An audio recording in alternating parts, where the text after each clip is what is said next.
lihat ini jilbabku, 2 jam makainya ini. Nah, beleng-beleng. Sudah ya, Bu. Yang paling banyak perempuan tidak sholat kalau ada pesta. Ini kalau laki-laki kapan banyak tidak sholat? Ada Piala Champion. Subuh tidak sholat subuh, gara-gara sepak bola. Begitu nonton dari jam 2, seri adu penalti bersamaan azan subuh. Pilih mana, Pak? Bapak pilih mana? Pergi sholat, ketinggalan gol. Nonton, ketinggalan sholat. Akhirnya apa? Diambil sajadahnya, sholat depan televisi. Ini lebih beleng-beleng. Ayo.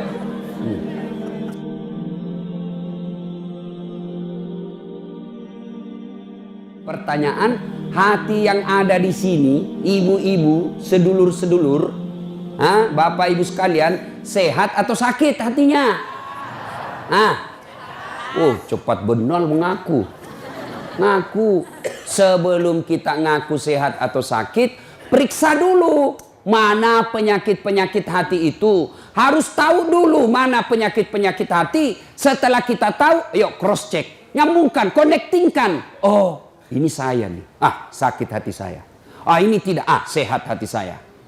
Nah sekarang perlu kita tahu apa saja jenis-jenis penyakit hati itu.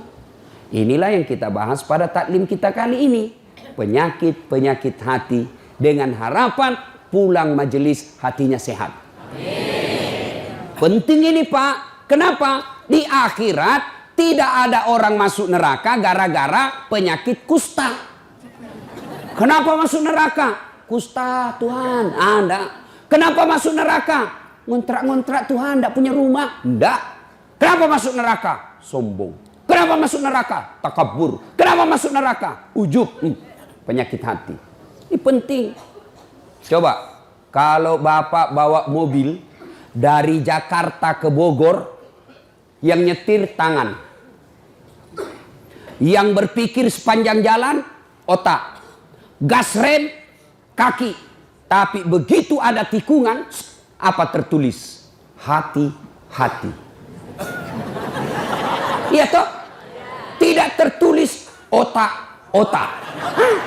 Padahal otak yang berpikir. Iya, begitu pentingnya hati. Coba. Di lapangan terbang, bandara, ada pengumuman. Apa yang diumumkan? Perhatian, perhatian. Padahal yang berpikir otak, yang menulis tangan. Pengumuman perhatian, perhatian. Tidak ada pengumuman perotakan, perotakan. Berarti memang ini hati adalah raja. Karenanya sehatkan hati kalian. Mari kita lihat dalam kitab Iyah Ulumuddin, itu banyak sekali jenis-jenis penyakit hati. Mari kita lihat satu-satu. Mudah-mudahan cukup waktu. Yang pertama, yang paling banyak ini, al-mutakhawilu bis sholah, menganggap enteng sholat. Mana yang disebut menganggap enteng sholat? Mereka yang sudah tahu sholat 5 waktu wajib, tapi mereka tidak mau melaksanakan. Inilah puncak kehancuran hati manusia. Karena ada orang begitu, bersinat, takut betul, ngambil sandalnya orang, takut sekali, ndak puasa, takut dosa, Ramadan 30 hari puasa, tapi ndak sholat. Kan ada yang begitu. Takut dia ngambil nasinya orang, takut dia ganggu istrinya orang, tapi begitu tiba waktu sholat, dia merasa tidak berdosa. Kan ada perasaan begitu. Lewat sholatnya 5 waktu, sehari dia tidak sholat, merasa tidak punya dosa. Inilah puncak hancurnya hati kalian. Ada yang begitu kan? Setengah mati cari duit. Dari pagi cari duit, sampai malam cari duit, tapi lupa sholat. Inilah yang selalu saya istilahkan, kerja, cari duit. Begitu dia lapar, beli nasi bungkus. Sayangnya setelah ada nasi bungkusnya, nasinya dia buang, bungkusnya dia makan. Ini orang Bugis bilang beleng-beleng. Tahu beleng-beleng? Dongo. Tahu dongo? Beleng-beleng. Tahu beleng-beleng? Dongo. Tahu dongo? Reke Guring bilang dungu. Itu larang dungu. Asli sedugu-dugunya. Masa beli nasi bungkus, nasinya dia buang, nasi bungkusnya dia makan. Inilah orang yang setengah mati cari nafkah. Berpolitik siang malam. Berusaha siang malam. Ngajar siang malam. Cari harta siang malam. Lupa sholat. Beleng-beleng. Dungu.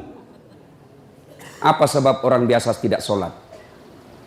Mohon maaf. Punten. Ibu-ibu paling banyak tidak sholat kalau ada pesta pengantin. Gara-gara apa? Make up. Mukanya dikira tembok. Kuning, coklat, abu-abu, biru. Oh, beleng-beleng. Itu biasa saya kasihan lihat itu ibu kalau ada pengantin. Mukanya betul-betul kayak tembok. Serba palsu. Bibirnya merah palsu. Alisnya tebal palsu. Bulu matanya panjang palsu. Pantatnya gabus. Semua palsu. Malah ada lagi lebih gila lagi saya lihat. Dia kasih lebih alisnya. Saya bilang kenapa dikasih lebih? Dia bilang seperti artis Korea. Ada artis Korea baru di Bogor tinggal. Coba sudahlah. Apa dilarang berdandan? Ya silahkan. Selama ibu berdandan supaya suami bangga di samping ibu. Itu ibadah. Tapi kalau ibu dandan gara-gara dandan tidak sholat. Beleng-beleng. Coba. Nah sekarang gimana solusinya Ustaz? Nah, ibu wuduk dulu. Sudah wuduk dandan. Sudah dandan tahan kentut. Biar sudah wuduk kentut batal. Nggak habis kok Ustaz, sedikit aja keluar. Biar sedikit batal. Coba. 2. Yang menyebabkan ibu-ibu banyak nggak sholat kalau ada pengantin. Apa? Jilbab. Saya ini sudah keliling-keliling ceramah sampai ke Malaysia, Timur Tengah, Brunei, Filipina Selatan. Ini hanya di Indonesia yang ibu-ibunya susah jilbabnya. Jilbab sakaratil maut. Masya Allah. Itu ada talinya tuh 2 meter. Dia ikat dulu. Dia ikat di lehernya. 2 meter dikasih kembang. 17 pentulnya. Ada kayak batang pohon di belakang. Sudah. Nggak bisa lah dia goyang lehernya. Sudah diikat. Coba. Ayo. Pakai lagi. Jilbab yang sempit. Celana roknya sempit. Suaminya bilang, cepat-cepat. Buru-buru kita ketinggalan. Tunggu sedikit Pak. Ini namanya beleng-beleng. Tiba waktu sholat. Hayya 'alas shalah. Suaminya bilang, Bu. Baru aja kau pulang umroh. Itu baru 2 bulan yang lalu kau pulang umroh. Ini sudah mau asar kau belum sholat duhur. Sana pergi sholat. Apa kata istrinya? Sadar kau Pak. Saya sadar, saya suruh kau sholat. Kau ndak lihat ini jilbabku. 2 jam makainya ini. Beleng-beleng. Sudah ya. Bu. Yang paling banyak perempuan ndak sholat kalau ada pesta. Ini kalau laki-laki kapan banyak ndak sholat? Ada Piala Champion. Subuh ndak sholat subuh. Gara-gara sepak bola. Begitu nonton dari jam 2, seri adu penalti. Bersamaan azan subuh. Pilih mana Pak? Bapak pilih mana? Pergi sholat, ketinggalan gol. Nonton, ketinggalan sholat. Akhirnya apa? Diambil sajadahnya, sholat depan televisi. Ini lebih beleng-beleng. Ayo. Demi Allah. Apa alasan orang biasa tidak sholat? Ustaz, saya kaya Ustaz. Dia kaya aja dia tidak sholat. Ada yang kalah kayanya Nabi Sulaiman? Ada yang kaya Nabi Sulaiman? Nabi Sulaiman itu pekarangan rumahnya emas. Ada di sini pekarangan rumahnya emas. Paling kalau orang Bugis, kalau paling kaya giginya dikasih emas. Coba. Dia cakep Ustadz. Ada yang kalah Nabi Yusuf? Ayo. Tuh cakepnya Nabi Yusuf. Bayangkan cakepnya itu manusia. Ibu-ibu disuruh ngiris-ngiris bawang. Suruh lewat Nabi Yusuf. Seperti Pragawati. Yang kalau di atas apa itu? Catwalk. Lewat Nabi Yusuf. Ini ibu-ibu. Masya Allah. Ini bukan manusia ini. Cakep betul. Tidak sadar, dia iris tangannya. Dia tidak rasa begitu terpesonanya dengan mukanya Nabi Yusuf. Segagah-gagahnya Ustadz Dasat. Jangankan ngiris bawang, kentut aja hilang perhatian. Coba. Gagahnya Nabi Yusuf, tapi tetap taat beribadah kepada Allah. Saya kuat Ustadz, binaragawan. Ada kala Nabi Musa. Nabi Musa itu bu, kalau dia kunci badannya, tembus itu bulu-bulu di bajunya. Kalau dia kunci badan, terlempar songkoknya. Kalau dia tinju orang, belum sampai tinjunya sudah jatuh itu musuhnya. Ini orang Bugis bilang karate do, karate campur doti. Doti itu magic. Coba, hebat. Saya cerdas Ustaz. Ada yang kalah cerdasnya Nabi Nuh.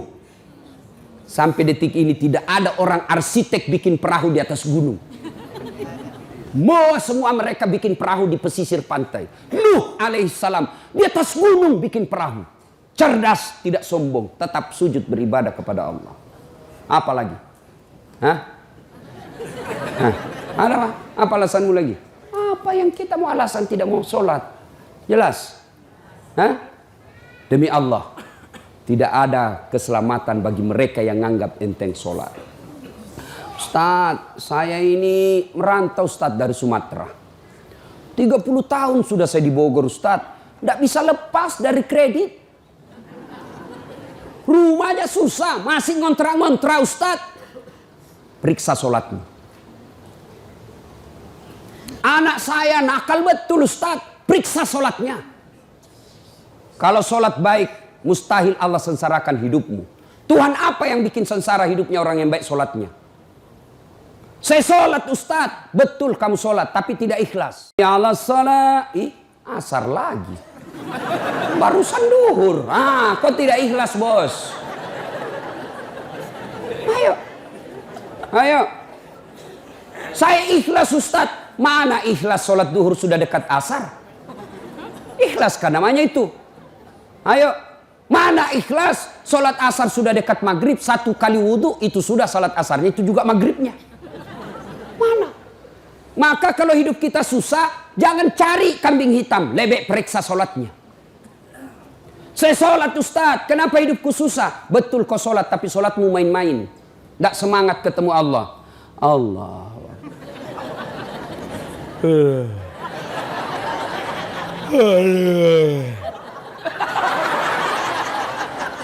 Siratal. Ada yang sholat seperti itu. Ada. Sholat kayak ditiup angin. Allahu Akbar.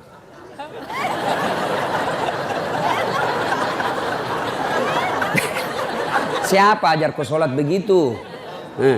Ada juga sholat yang terlalu semangat. Allahu Akbar.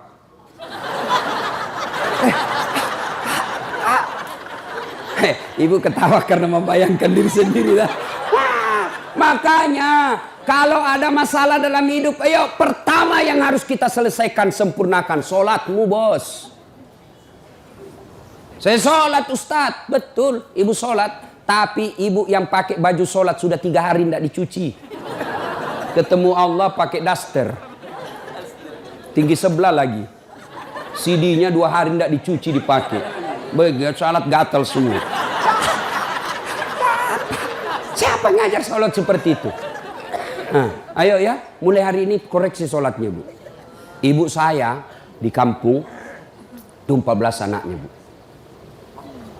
Tidak ada sekolah. Bahasa Indonesia tidak lancar. Tapi yang membuat saya kagum, kalau mau sholat, dia ganti bajunya. Saya aja belum mampu seperti itu. Itu di ruang tiurnya, dia gantung kudung dengan bajunya, dengan ada yang pembungkus kepalanya. Setiap beliau mau sholat, pasti dia ganti baju. Masya Allah. Selalu ini yang membuat ibu saya doanya makbul. 14 anaknya. Ibu cuma 1 anaknya tidak bisa ganti baju kalau mau sholat.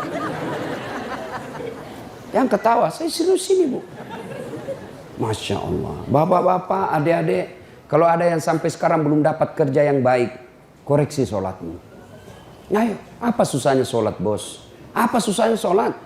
Lebih susah puasa, 30 hari kita lapar. Lebih susah haji, ngantri. Umrah aja kejar-kejar sholatmu tidak bagus. Ayo. Mau zakat sedekah berat, ada duit modal. Sholat yang penting ada maumu. Haji sekali setahun. Umroh penuh modal. Sholat 24 jam Allah menunggumu. Subuh Allah nunggu. Tengah hari capek Allah tunggu duhur. Sore mau curhat Allah tunggu asar. Maghrib selesai kegiatan Allah tunggu di maghrib kita. Mau tidur silahkan curhat sebelum isya. Tengah malam bangun tidak bisa tidur. Yuk kau sholat tahajud. Cuma kita tidak sadari kekuatan sholat. Sholat. Kecil buat Allah kasih kalian rumah. Kecil buat Allah kasih kalian jadi anggota DPR. Kecil itu asam urat. Kecil itu kolesterol. Perbaiki sholat. Cuma kita kalau sakit langsung ke dokter. Memangnya dokter yang sembuhkan kamu? Ke Allah dulu. Allah, dokter. Saya sampai detik ini belum pernah ketemu dokter yang hebat. Kenapa? Begitu saya ke dokter, saya juga yang kasih tahu penyakitku. Assalamualaikum Ustaz. Waalaikumsalam dok. Kenapa Ustaz? Ini mencret-mencret saya dok. Kenapa bisa? Dalam hatiku ya urusanmu. Karena kau dokter. Masa saya yang kau tanya? Allah. Tanpa bapak beritahukan, ibu beritahukan. Allah sudah tahu penyakitnya ibu. Yang dokter hebat itu baru muncul. Pasti mencret Ustaz. Itu hebat itu. Tapi kan tidak. Iya.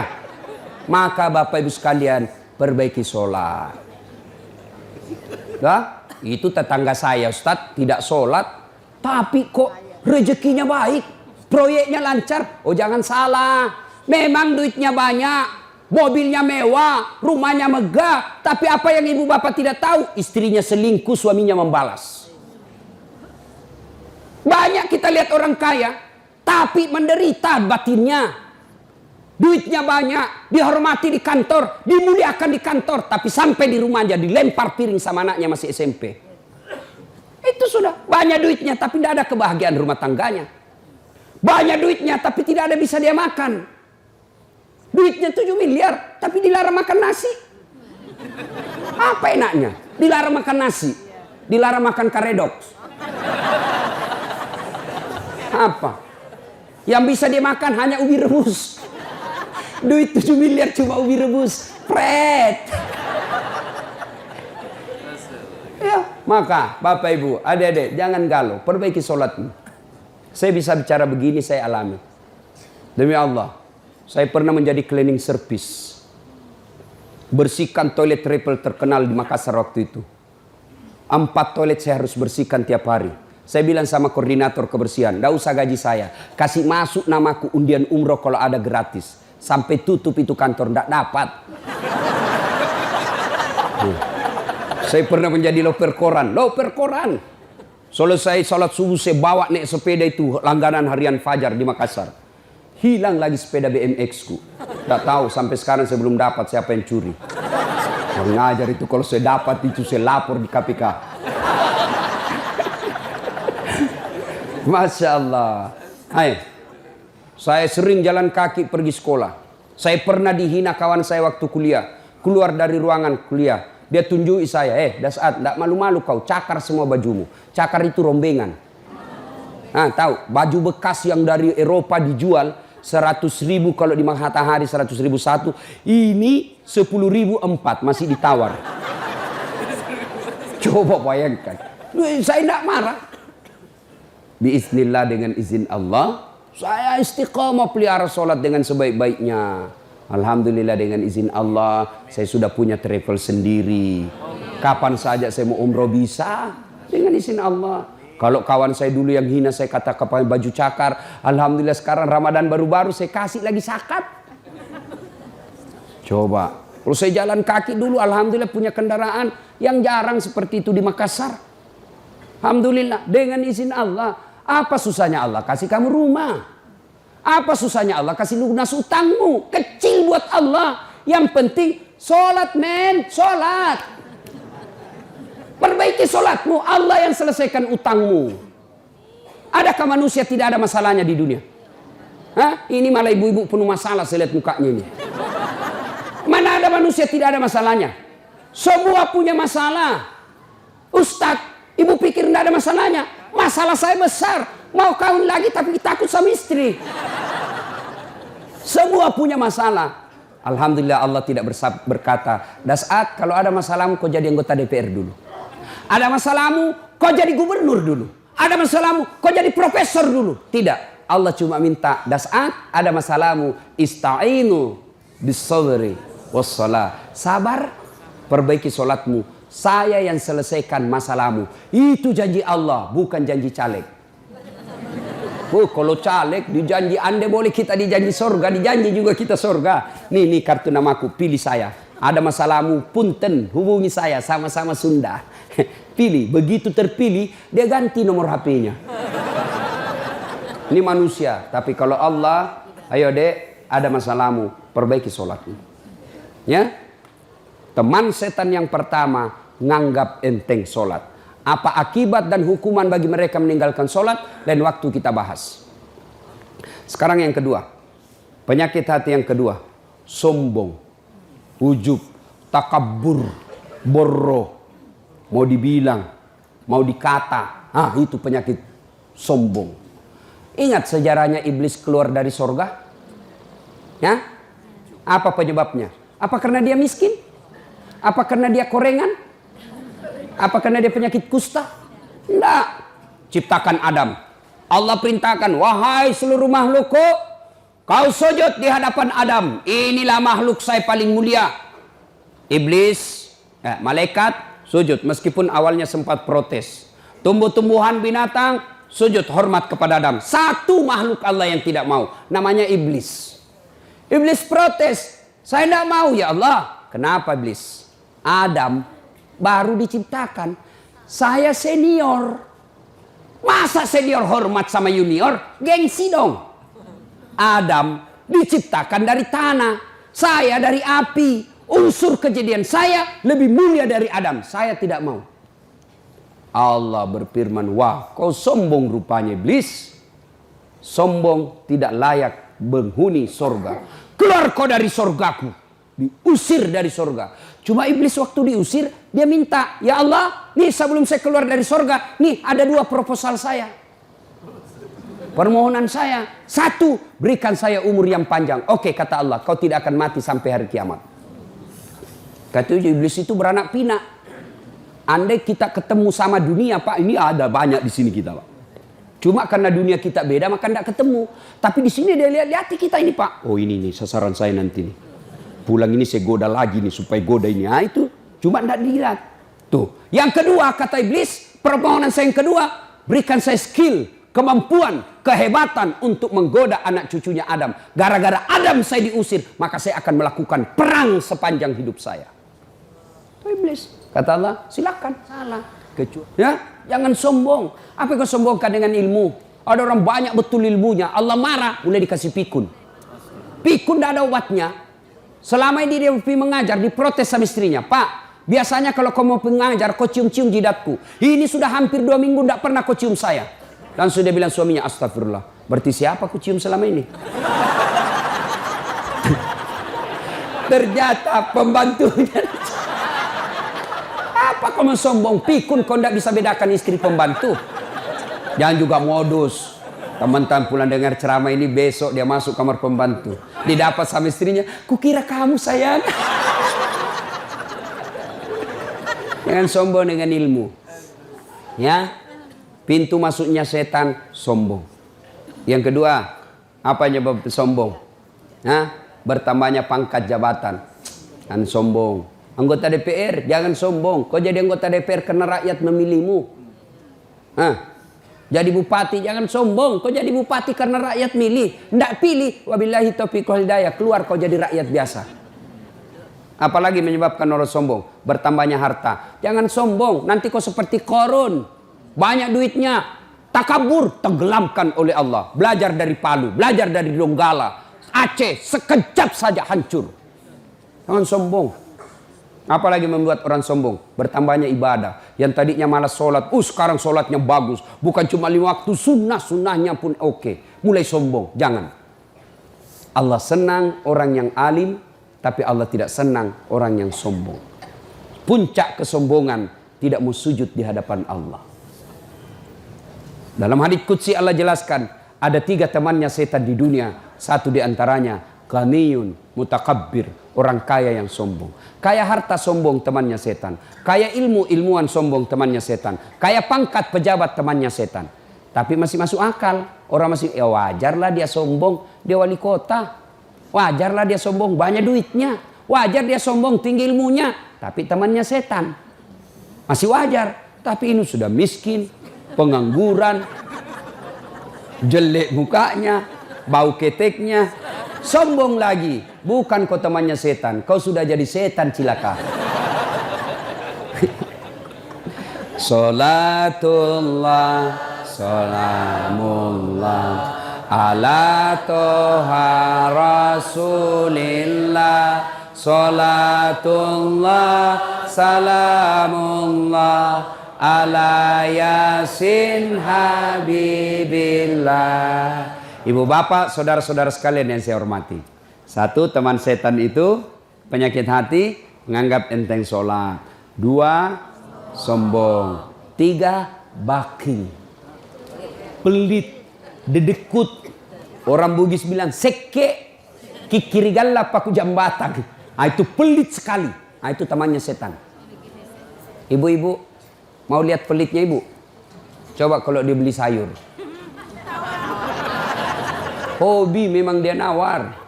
Kalau dia ke pasar, beda 1000, dia kelilingi tuh pasar. Beda 1000 tuh dia kelilingi. Bu, halo ibu. Bu, kalau ibu belanja di Trans Studio, Trans Mall, atau Alfamidi, Alfamart, tawar apa tidak? Tidak. Tawar apa tidak? Tidak. Coba kau tawar, dibilang ke orang gila.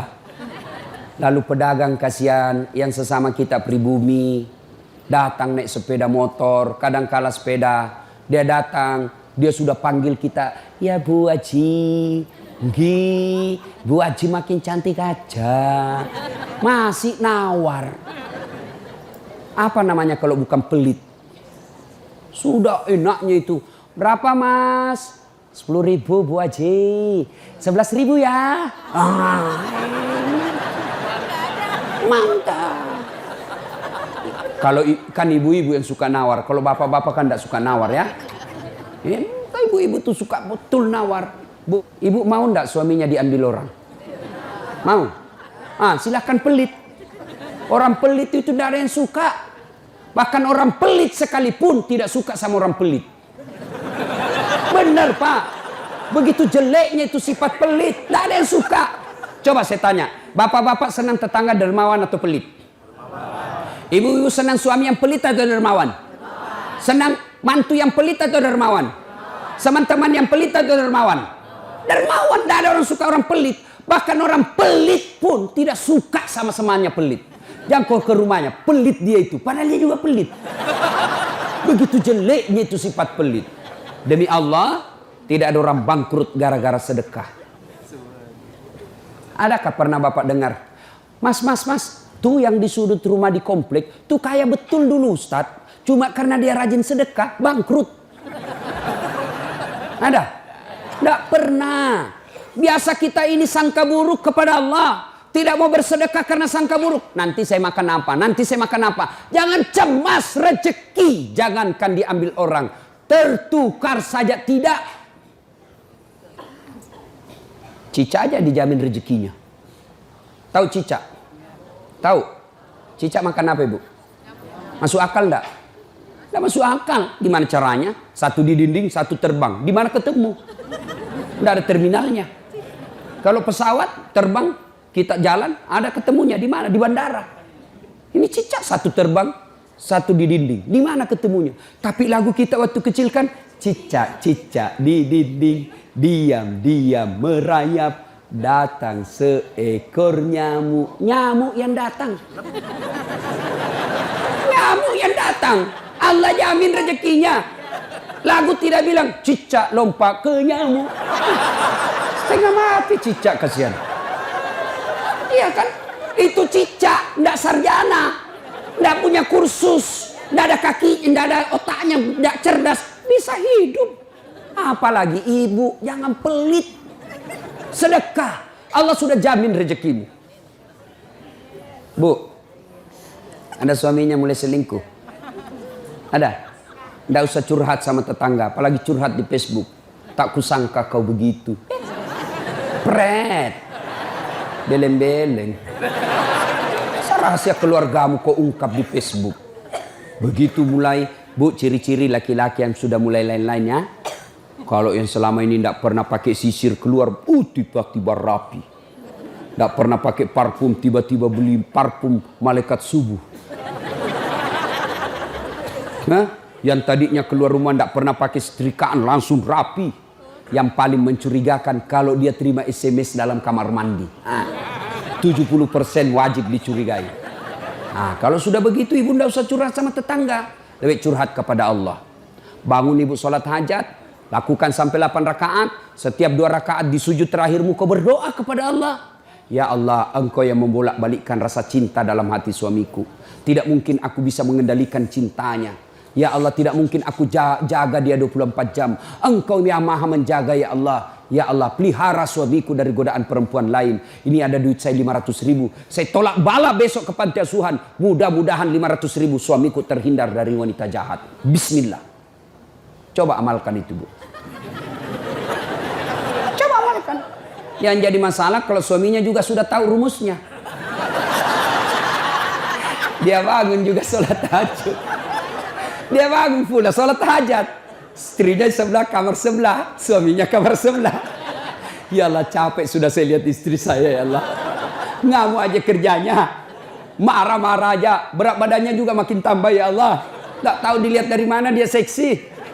Ya Allah, ini ada duit saya 500.000. Tolak bala, ya Allah.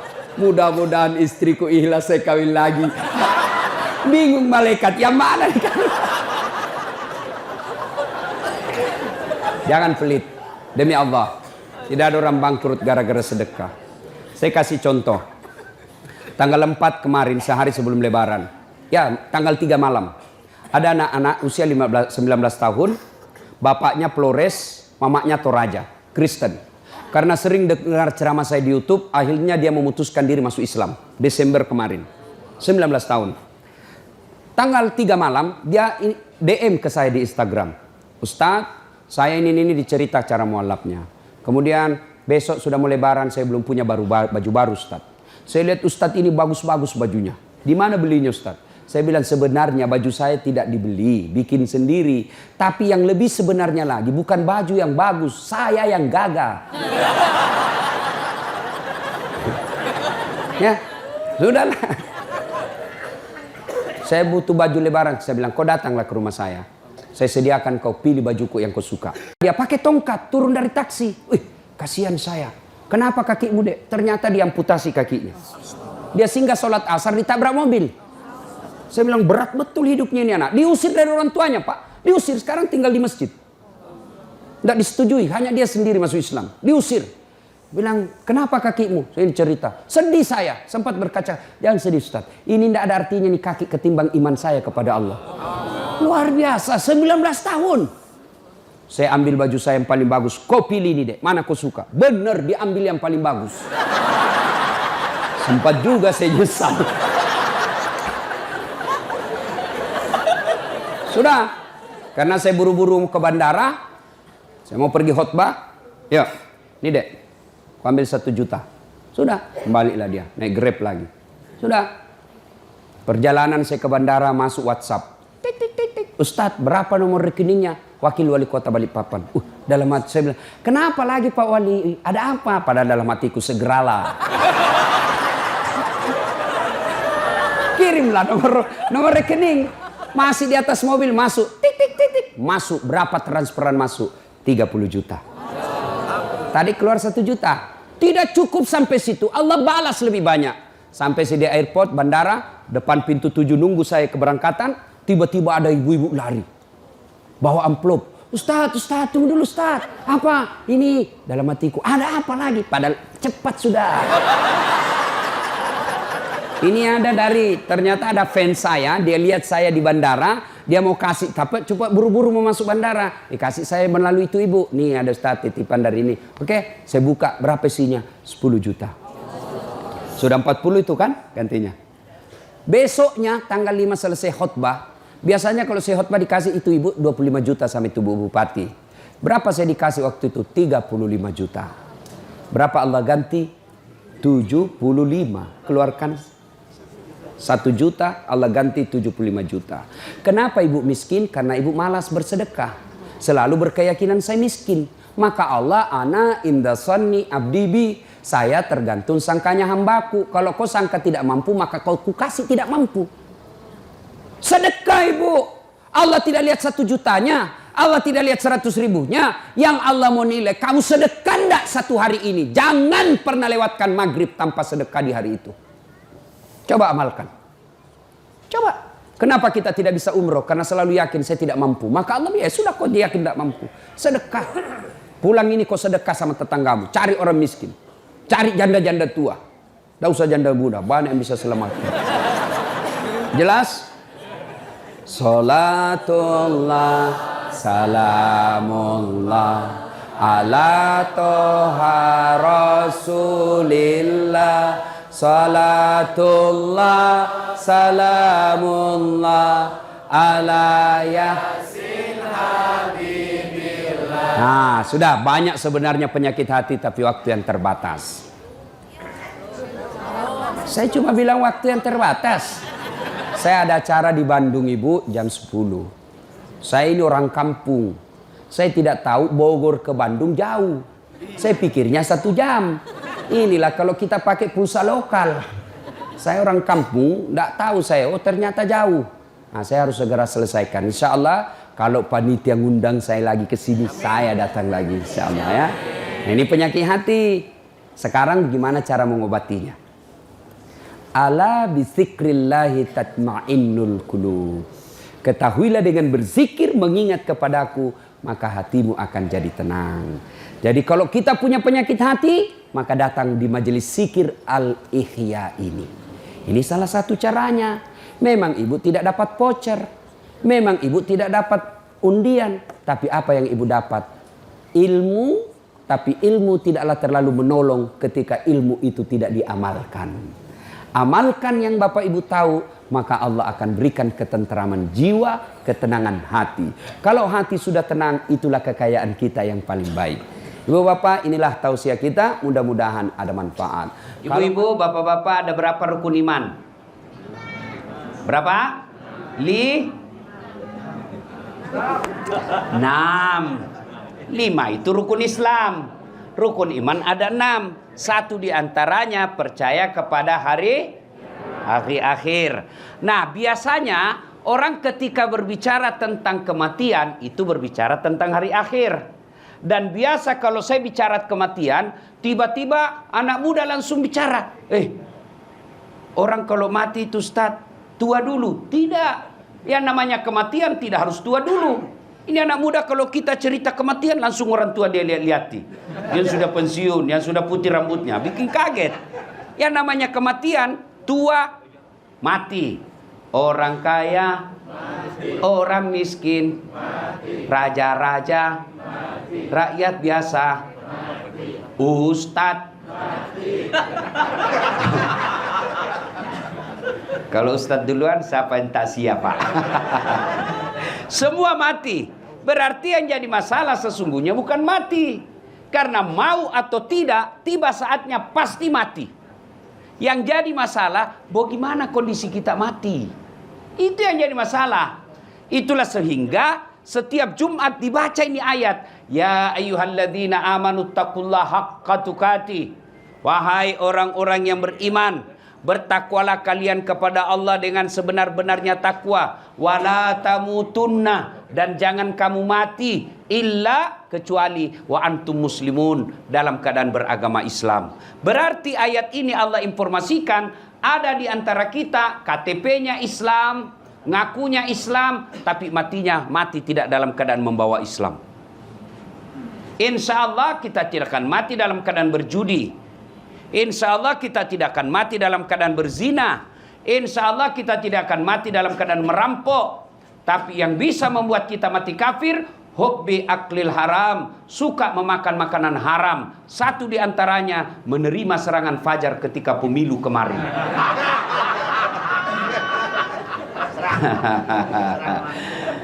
Ini betapa hancurnya moral bangsa kita, Pak. Saya kan selesai pemilu tetap ceramah keliling Indonesia, Pak. Apa rakyat bilang apa itu serangan fajar? Dia ganti bukan serangan fajar. Dia ganti apa, Pak? Sedekah subuh. Apa ndak hancur, Pak? Ya, Ibu Bapak, saya yakin Bapak Ibu tidak yang hadir di sini tidak terima serangan fajar. Tapi kalau ada yang jadi sponsor serangan fajar, itu bagian daripada kebatilan. Ya, Ibu Bapak, saudara-saudara sekalian, kita sedikit tentang kematian. Biasanya kalau kita cerita kematian, itu kita selalu berpersepsi, berpikir harus tua dulu, harus sakit dulu. Tidak. Kematian, anak muda pun pasti mati. Suatu ketika, Sulaiman alaihissalam lagi ceramah seperti ini. Tiba-tiba datang tamu tadi diundang. Berkatalah tamu tadi, Assalamualaikum warahmatullahi wabarakatuh ya Rasulullah. Waalaikumsalam warahmatullahi wabarakatuh. Nabi Sulaiman katakan, silakan masuk, duduk. Duduklah tamu tadi. Nabi lanjutkan ceramahnya. Belum selesai Nabi ceramah, tiba-tiba tamu tadi, Pak, diangkat tangan. Ya Rasul, ada pekerjaan saya penting, tidak bisa ditunda dan tidak bisa dimajukan. Saya izin pamit dulu. Kata Nabi, silakan. Berangkatlah tamu tadi. Sepeninggal tamu tadi, Nabi bertanya kepada jamaahnya, saudara-saudara sekalian, ada yang tahu siapa itu tadi tamu? Tidak ya Rasul, Anda yang lebih tahu. Nabi Sulaiman katakan, itulah tadi yang memisahkan dengan segala orang yang kau cintai di dunia. Itulah tadi yang memisahkan kamu dengan harta yang kau miliki. Itulah tadi yang memisahkan antara jasad dengan rohmu. Itulah tadi malaikat pencabut nyawa yang setiap kali datang pasti ada yang ingin diambil dan tidak kembali sebelum diambil yang diinginkan. Selesai berkata begitu, tiba-tiba dari belakang ada anak muda, diangkat tangannya. Ya Rasul, itu tadi malaikat pencabut nyawa. Betul. Tidak kembali sebelum diambil yang diinginkan. Ya, mati saya ya Rasul. Kenapa? Semenjak dia datang sampai pulang, saya terus dia lihat-lihati. Kata Nabi Sulaiman, hati-hati kok. Nah mudah, barangkali kau yang diinginkan. Ya Rasul, jangan main bawa saya jauh. Ya Rasulullah, bawa saya jauh sampai dia tidak dapat saya tadi ini. Nabi Sulaiman katakan, baik. Angin, tolong terbangkan anak muda ini. Nabi Sulaiman dengan izin Allah, mujizatnya pandai bicara dengan binatang. Pandai perintah angin.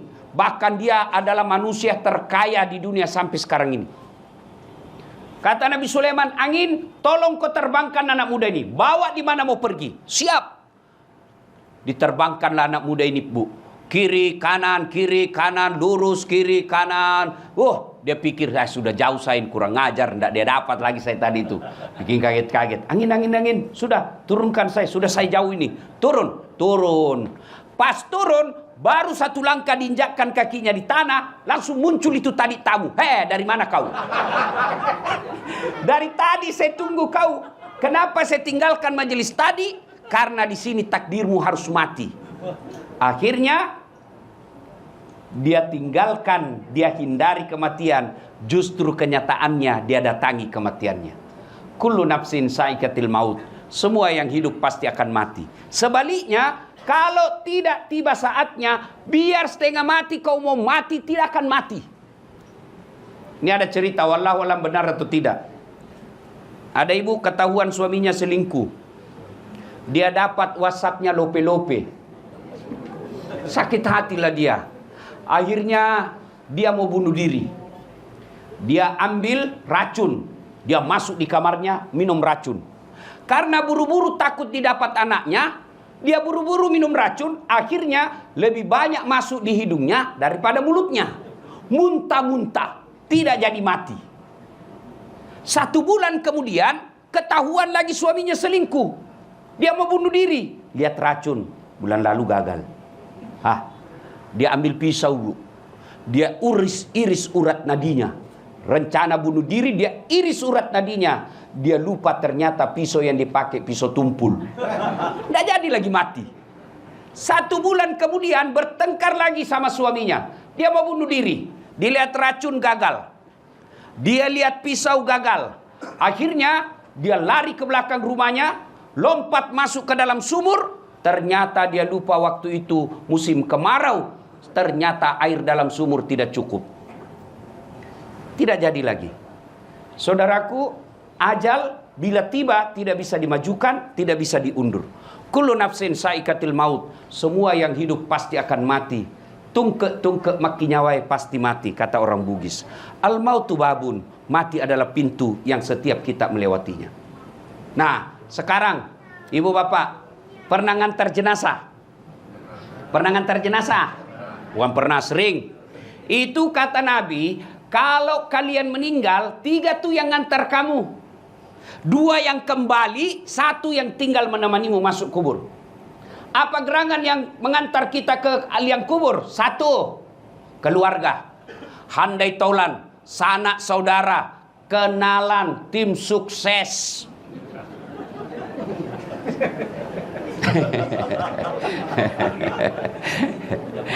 Ya, jangan lihat Pak Lanyala. Tim sukses semua ikut ngantar kita. Tapi demi Allah, tidak ada satupun yang mau masuk menemani kita di kubur. Jangankan masuk ke dalam kubur, tidur aja di atas kubur kita, di samping kubur, tidak ada. Percaya ibu, besok-besok ibu meninggal, jangan harap suamimu mau temani. Meskipun dulu dia bilang, kemanapun kau pergi, aku akan mengikutimu. Kita akan sehidup semati. Cerita. Pas meninggal, kawin lagi, Bu. Sampai ada di Makassar komplain sama saya, Ustadz, itu jelek betul sifatnya tetanggaku. Kenapa lagi, Bu? Masa baru 3 bulan meninggal istrinya, belum lagi kering kuburnya, dia kawin lagi, Ustadz? Saya bilang, itu tetangga saya masih hidup, istrinya dia kawin. Iya toh? Masya Allah, ada kawan saya, Pak Ketua DPD, kawan saya, waktu meninggal istrinya, nangis, Bu. Ini kisah nyata. Bengkak matanya. Dia bilang apa? Ustadz, rasanya tidak bisa lagi aku lanjutkan hidupku. Saya bisa sukses begini karena istri saya, Ustadz. Separuh jiwaku rasanya mau pergi. Wah, luar bengkak. Biasanya kan laki-laki paling nangis tapi tidak sampai bengkak matanya. Ini bengkak matanya, Pak. 3 bulan kemudian saya pergi jogging di pantai, di Losari. Saya jogging. Ketemu saya sama dia. Tiba-tiba di sampingnya ada perempuan cantik, putih, masih muda, panjang rambutnya, tidak pakai jilbab. Saya senggol dia. Pak Haji, siapa itu Pak Haji? Dia bilang, Ustadz, yang baru. Sudahlah. Kalau kita meninggal, Pak, keluarga tidak bakal ada yang mau menemani. Apalagi kawan. Kawan kita, jangan harap anak buah kita, malah dia doakan kita cepat mati supaya dia ganti. Coba. Ada orang meninggal, ada kawannya, nggak usah temani di situ. Coba lihat saja grup WhatsApp kita. Bapak Ibu kan semua punya grup WhatsApp, iya toh? Punya grup WhatsApp. Coba kalau ada yang meninggal, jangankan ketik doa, nulis doa, baca doa, enggak. Apa dia kirim? Stiker. Iya toh? Apa dia kirim? Innalillahi wa inna. Enggak, dia ketik itu doa, stiker, Pak. Begitu, sudah itu dia blokir kita punya nomor. Dia hapus. Takut malam-malam ada WhatsApp nomor kita. Ayo. Teman, handai tolan, keluarga, tidak akan ada yang masuk menemani kita. Yang kedua, kata Nabi, harta. Almarhumah, almarhum suami istri, waktu meninggal seluruh harta keluar. Mobil, motor keluar ngantar. Tapi demi Allah, hanya 1 yang menemaninya masuk ke dalamnya. Apa itu? Kain kafan. Mulai dari yang paling kaya sampai yang paling miskin, kainnya sama, kain kafan. Tidak mentang-mentang dia kaya dikasih kain sutra, tidak. Coba lihat kain kafan, ada kantongnya? Ada kantongnya? Enggak mentang-mentang kaya, kasih masuk di dalamnya iPhone 15. Enggak. Kaos kaki aja enggak boleh kita pakai kalau orang Islam. Apa yang kita bawa? Harta. Kain kafan.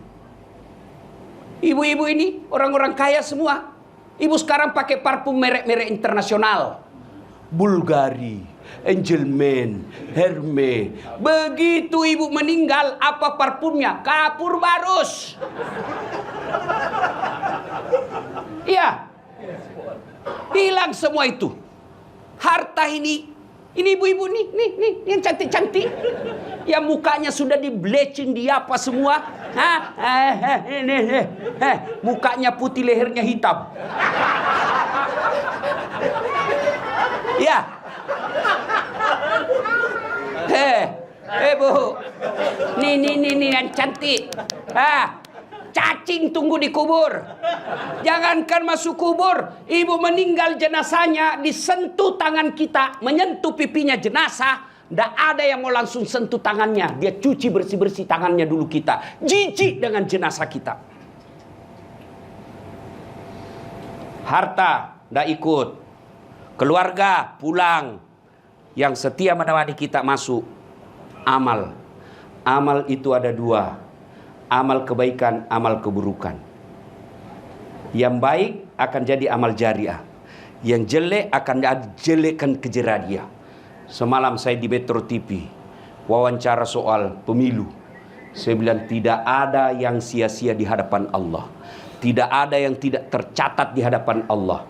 Kalau kau jujur, insya Allah jadi amal jariah kejujuranmu. Tapi kalau kau bohong, kebohonganmu, kecuranganmu akan jadi amalmu juga. Sampai kau sudah jadi tulang belulang, peninggalanmu akan masih menyiksamu. Ini peringatan bagi orang-orang yang beriman. Ini peringatan, tidak ada usah cerita kita pemilu jujur. Kalau dia sudah tidak percaya akhirat, tidak ada gunanya. Orang yang masih percaya akhirat, yang masih mau jujur dan berkata baik. Kalau dia sudah tidak percaya akhirat, biar kau kasih tahu apa, tidak ada gunanya. Itu yang disebut oleh Nabi kaswatul qalbi, mati hatinya. Nauzubillah min zalik. Nah, masuklah kita dalam kubur. Ada kesalahan kita. Dia pikir alam kubur itu luas. Tidak. Itu alam kubur, Pak. Kubur itu agak lebar. Barangkali 60 cm lebarnya, panjangnya 2 meter. Itu kubur. Apa itu tempat kita? Bukan tempat dia liang lahat. Tahu liang lahat? Di dalam kubur itu digali lagi sampingnya kan? Yang pas-pas dengan tubuh kita, nggak bisa gerak, nggak bisa apa-apain. Masuklah kita di situ. Jadi kalau ada orang jahat dunia, Pak, suruh lihat aja orang dimasukkan di kubur. Mau kemana? Kau pasti mati. Mau kemana? Pasti kamu mati. Itu dalam surah Yusuf itu dijelaskan. Silakan akhir-akhir surah Yusuf. Bapak buka. Bahasa Indonesianya begini, kurang lebih Allah katakan begini. Silakan lakukan apa yang kamu mau lakukan semau-maumu. Karena kami pun menunggu kelakuanmu nanti di akhirat. Kita tunggu semua itu. Allah tunggu semua kelakuanmu itu. Maka kalau sudah masuk kubur, tidak ada, putus. Tidak bisa lagi kita sholat. Tidak bisa lagi kita puasa. Masuklah kita dalam kubur. Bapak-bapak, ibu-ibu, pernah rasakan mati lampu? Pernah rasakan mati lampu? Gelisah kan? Padahal kalau bapak mati lampu, masih luas rumah. Masih bisa pakai ambil senter HP. Tiba-tiba masuk ular. Bapak masih bisa berteriak, "Woi, ada ular, ular!" Masih bisa ngambil kayu pukul. Masih bisa lompat ke jendela. Tapi di dalam kubur, mati lampunya selama-lamanya. Luasnya, tidak bisa lagi gerak, Pak. Ditindis, tidak bisa gerak. Itulah alam kubur. Dan kata Nabi ketika kau sudah masuk alam kubur, hanya 3 lagi yang bisa membantumu. Apa gerangan? 1, anak yang soleh dan soleha. Almarhumah dan almarhum. Beliau suami istri, tidak bisa lagi sholat. Tidak bisa lagi puasa, tidak bisa lagi sedekah, tidak bisa lagi haji. Yang bisa dilakukan amal-amalnya mengalir adalah anak yang soleh dan soleha. Saya mau tanya ibu-ibu, Bu, ibu, bisa ndak anaknya jadi anggota DPR ndak pernah nyalek? Bisa ndak? Ndak mungkin. Bisa ndak anak bapak ibu jadi dokter tidak pernah kuliah fakultas kedokteran? Ndak mungkin. Bisa ndak anak ibu bapak jadi tentara polisi ndak pernah daftar tentara polisi? Ndak mungkin. Tapi bisa ndak anak bapak ibu soleh dan soleha meskipun ndak dokter? Bisa ndak anak kita soleh dan soleha meskipun dia ndak pernah nyalek? Bisa. Itu pesannya, anak yang soleh dan soleha jauh lebih mudah daripada menjadikan anak kita doktor, insinyur, profesor. Tanya mereka yang sudah uzur. Apa mereka masih mengharapkan ruko? Apa mereka masih mengharapkan mobil mewah? Yang diharapkan anaknya ada di sampingnya. Sayang 1000 sayang. Orang tua sekarang lebih bangga kalau anaknya doktor, anaknya anggota DPR, tapi tidak malu kalau tidak pernah dilihat anaknya sholat berjamaah. Demi Allah, Bu, ketika ibu wafat, anak yang diharapkan doakan kita. Teman jangan harap. Suami, kawin lagi. Saya kan didengar istri saya ceramah saya begini. Dia lihat ceramah saya di YouTube. Mamanya C, istri saya. Dia bilang, Ustadz, jadi kalau saya duluan meninggal, Ustadz mau kawin lagi. Saya bilang, sini kau sayang. Kau duduk di sampingku, saya kasih dengar kau baik-baik. Jangankan kau meninggal, kau masih hidup saja, saya selalu berpikir kawin lagi. Apalagi kalau kau sudah mati. Bukan karena saya takut, cuma kau lebih berani dari saya. Bapak, Ibu, saudara-saudara sekalian, kita tentu berharap ketika kita sudah di alam kubur, anak kita minimal setiap 5 waktu berdoa, Allahumma gfirli wali walidayya warhamhuma kama rabbayani shaghira. Sayang orang tua sekarang bangga kalau anaknya tahu bahasa Inggris, tapi dia tidak malu anaknya tidak tahu ngaji. Karena ada orang bilang, hebat betul itu Ustaz. Apalagi hebatnya anaknya Ustaz, masih SD kelas 3 lancar betul bahasa Inggris. Apa hebatnya itu? Banyak yang begitu, Bu. Masa banyak Ustaz? Iya. Ibu coba ke Inggris. Anak-anak di sana, Pak, baru belajar bahasa sudah bahasa Inggris, Pak. Lalu apakah anakmu ketika pandai bahasa Inggris dia berdoa pakai bahasa Inggris nanti? Oh my God, please help me my mother. Enggak, dia tetap juga pakai bahasa Indonesia. Apa yang Bapak Ibu banggakan dengan anak yang tidak tahu sholat? Coba lihat anak-anak kita sekarang, Pak. Lebih respect sama cowoknya yang baru kenal 2 bulan daripada bapaknya yang sekolahkan dia. Mereka lebih sayang sama ceweknya daripada ibunya. Kalau ibunya yang telepon, nak, kau antar dulu mak. Bapakmu ndak bisa, lagi banyak kerjaan. Apa kata? Wah, lagi sibuk mak. Sekali ceweknya, tunggu deh sebentar, 10 menit saya sampai. Apa yang kita harap dari anak seperti ini?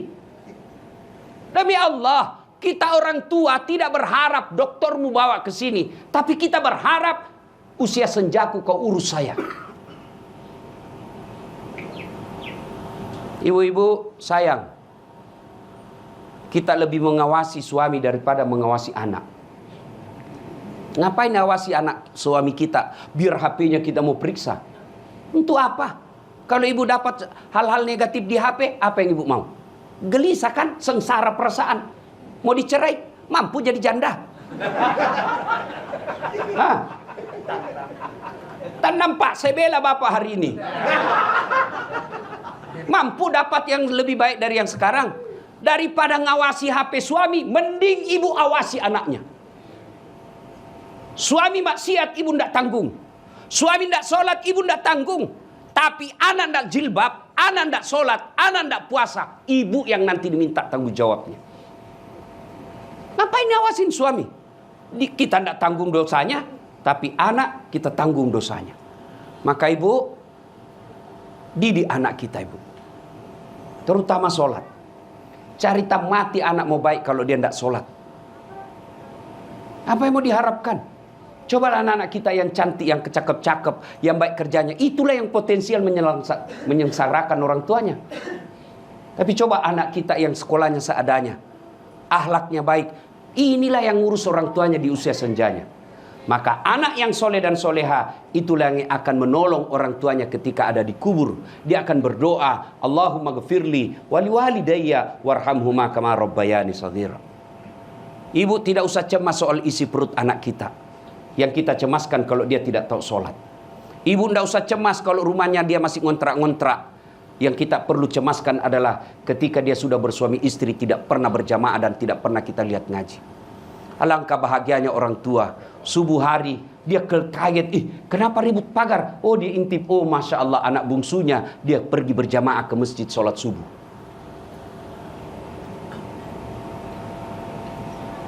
Alangkah sengsaranya kita orang tua. Anak kita tengah malam baru datang.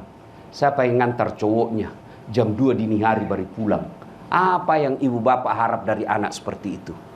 Maka kita berharap tentunya almarhum almarhumah punya anak yang soleh dan soleha, sehingga menjadi kekayaan buat almarhum almarhumah di alam kubur. Yang kedua, yang bisa menolong kita, sedekatun jariah, sedekah.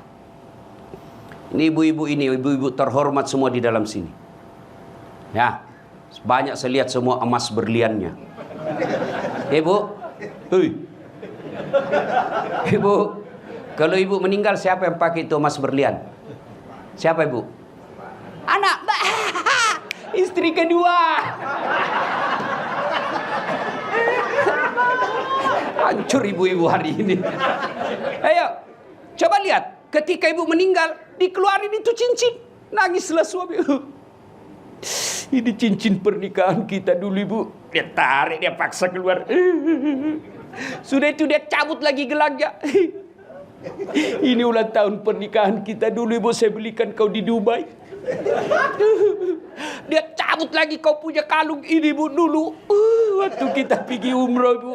Habis emas diambil. 3 bulan kemudian kenal sama janda. Dia ambil semua emas, dia kasih jandanya. Dek, ini mantan istriku sudah mati. Dia bilang sudah mati, ambil ini emas.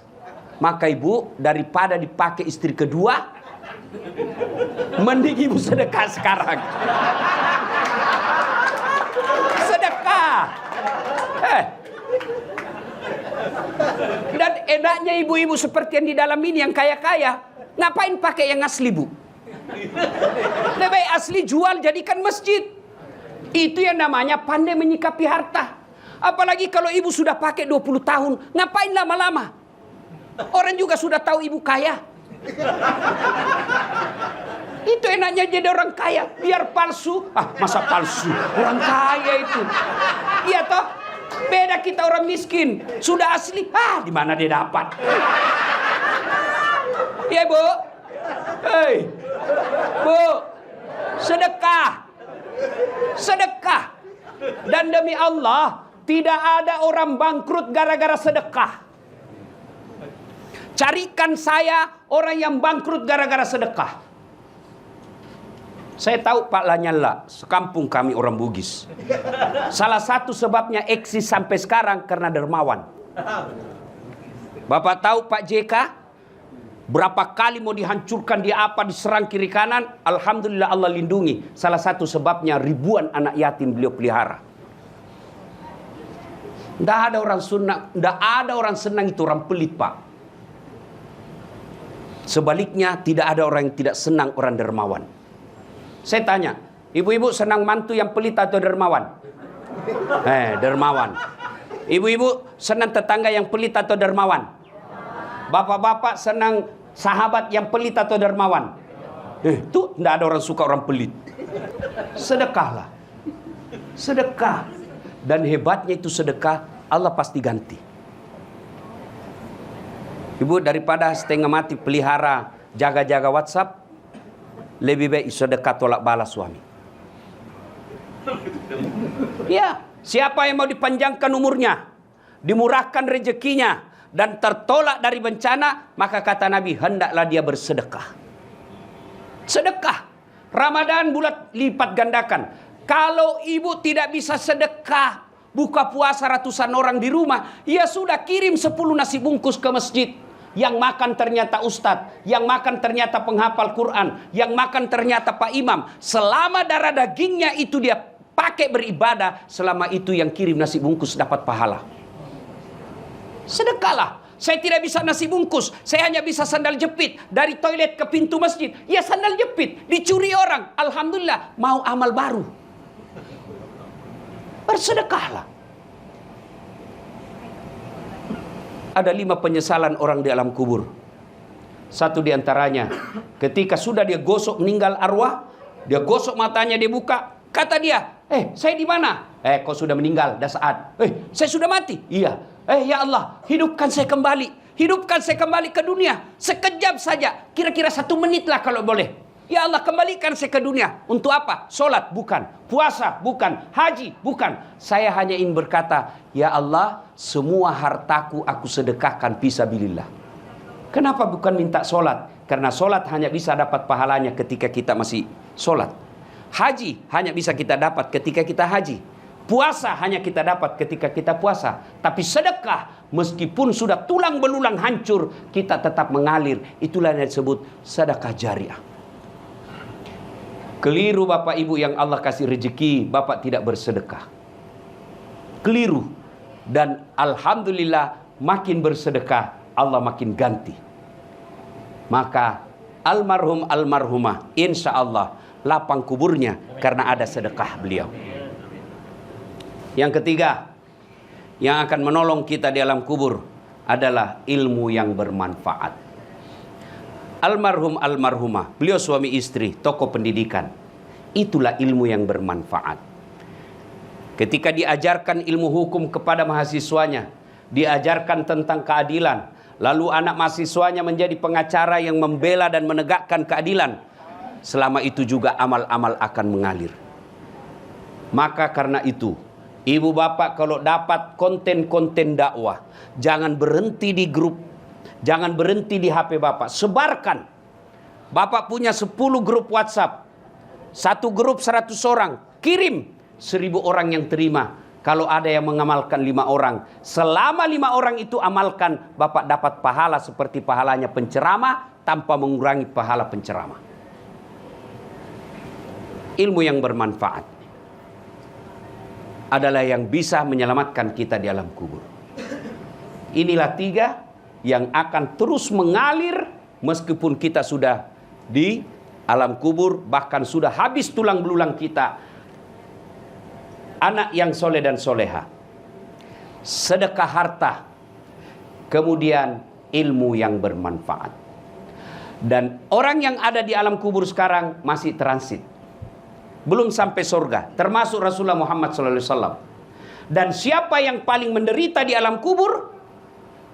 Kata Nabi, orang yang paling menderita di alam kubur nanti adalah al-mutahawilu bis-sholah, yang menganggap enteng sholat.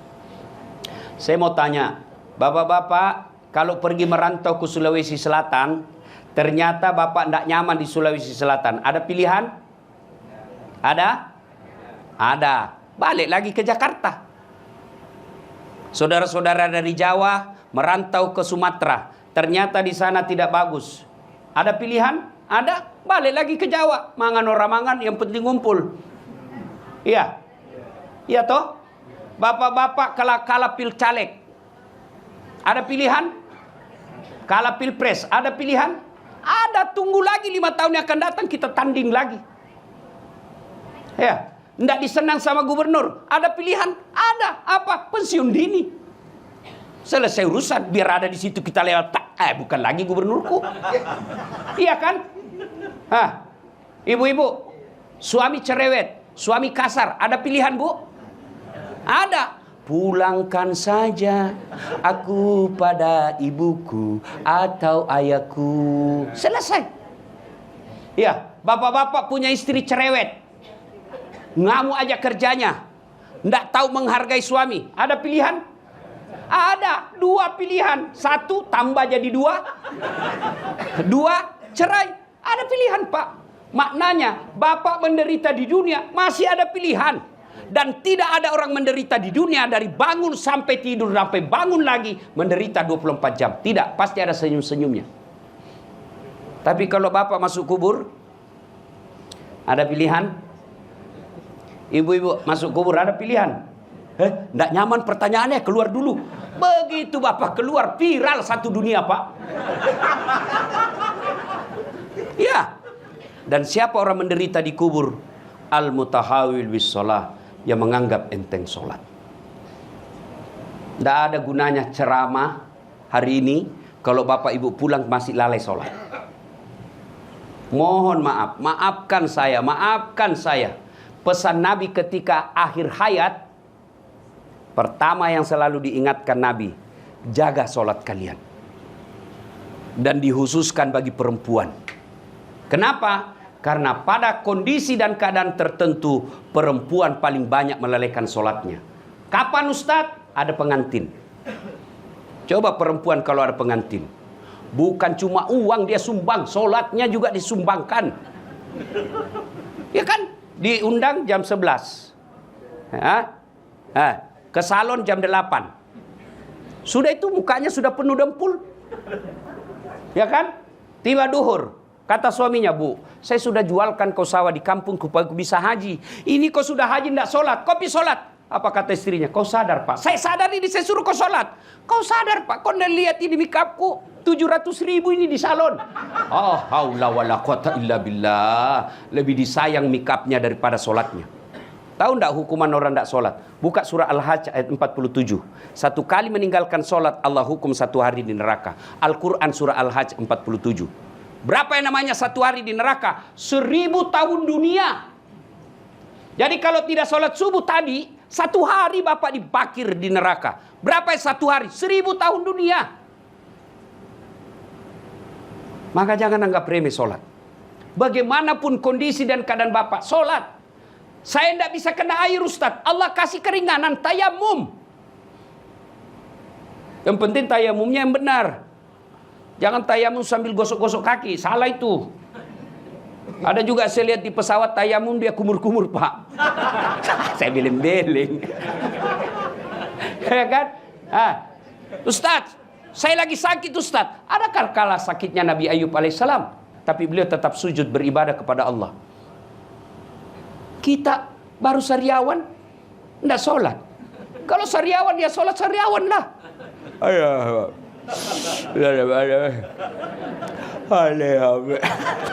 Allah tahu Bapak lagi sariawan.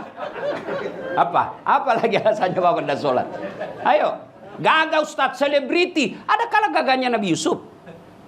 Nabi Yusuf itu manusia tercakap di dunia. Bayangkan Nabi Yusuf, itu ibu-ibu disuruh ngiris bawang. Lewat Nabi Yusuf, begitu pesonanya wajahnya Nabi Yusuf, tidak sadar dia iris tangannya itu ibu-ibu. Mana ada gagah seperti itu? Segagah-gagahnya artis lewat, jangankan ngiris tangan, bau ketek aja kita rasa. Yusuf alaihissalam, cakap tetap beribadah kepada Allah. Dia pintar Ustaz. Ada kala pintarnya itu Nuh alaihissalam sampai sekarang teknokrat yang belum ada yang saingi. Orang semua bikin perahu. Orang Sulawesi pandai bikin perahu namanya pinisi. Di mana dia bikin perahu? Pesisir pantai. Nabi Nuh di atas gunung dia bikin perahu, Pak. Tetap beribadah kepada Allah.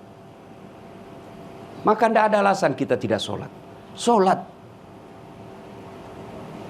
Kalau orang sudah tidak sholat, tidak ada semua nilai sholatnya. Tidak ada semua nilai dia punya. Kenapa? Yang pertama kali nanti diperiksa sholat. Puasa bagus, tapi tidak sholat tidak ada gunanya. Saya memberikan ilustrasi sederhana. Bapak ibu saudara-saudara sekalian sering ke bank nabung, kenal sama yang apa sih namanya itu yang terima duit kita, teller apa? Ya itu ya. Nah itu kalau dia kenalan sama bapak kan sudah sering. Besok bapak mau ngambil duit, boleh enggak langsung ambil? Mana uangku? Kau kenal saya kan? Iya, mana uangku? Ya saya simpan 100 juta. Boleh enggak ambil seperti itu? Enggak, dia akan tanya, mana buku rekeningnya? Hilang, ATM-nya hilang juga. Bapak boleh ambil tapi urus dulu. Kau kenalkan saya dan kau lihat itu uang saya. Iya bapak betul, tapi bapak harus urus dulu surat keterangan hilang di kepolisian. Begitu juga di akhirat. Bapak punya puasa, bapak punya haji, bapak punya sedekah, bapak punya silaturahmi, menyekolahkan anak yatim, tapi tidak sholat. Mana? Kata Allah, kata Nabi, malaikat penjaga, mana buku rekeningmu? Apa itu? Sholat. Tidak ada. Kau urus dulu keterangan hilang di neraka. Kau ke neraka dulu. Apa susahnya sholat? Ibadah yang paling gampang. Puasa Pak, 30 hari orang lapar. Dari subuh sampai maghrib. Haji perlu dana 1 bulan kita tinggalkan pekerjaan. Zakat perlu modal. Sholat apa susahnya? Saya tidak tahu bacaan Ustaz. Wala tayasu min rauhillah. Jangan kau putus asa. Salat jamaah. Asa salat jamaah. Kalau imam sudah baca, makmum sudah diwakili. Selesai. Apa lagi? Tidak ada kecuali malas. Kenapa ini sholat penting? Karena dia adalah puncak penghambaan kepada Allah Subhanahu wa Ta'ala. Bapak haji boleh sambil dagang. Bapak puasa boleh sambil dagang. Tapi sholat tidak boleh ada kegiatan lain. Kenapa? Kamu lebih menghamba. Mana boleh kita sholat Allahu Akbar, begadang jangan begadang. Batal sholatnya. Allahu Akbar. Pak Haji berapa gas? 20.000. Nggak bisa. Kenapa? Kamu lagi menghamba kepada Allah. Disinilah puncaknya. Maka sholat adalah as-sholatu imanuddin. Sholat tiangnya agama. Bangunan rumah bisa kokoh meskipun tidak ada dinding. Bangunan rumah bisa kuat meskipun tidak ada atap. Tapi tidak mungkin ada bangunan yang kokoh tanpa tiang. Itulah sholat 5 waktu. Bapak saudara-saudara sekalian, inilah tausiah kita. Pada akhirnya, kullu nafsin sa'iqatil maut. Semua yang hidup pasti akan mati. Al mautu babun. Mati adalah pintu yang setiap kita pasti melewatinya. Tidak usah panjang kita ingat ceramah saya pada malam ini. Cukup sebelum kita tidur, tanya diri kita masing-masing. Kematian adalah sesuatu yang pasti. Sudah siapkah saya menghadapi kematian? Dan apa bekal dalam menghadapi kematian? Sebaik-baik bekal adalah takwa, di antaranya sholat 5 waktu. Mari kita akhiri dakwah kita ini dengan mengirimkan surat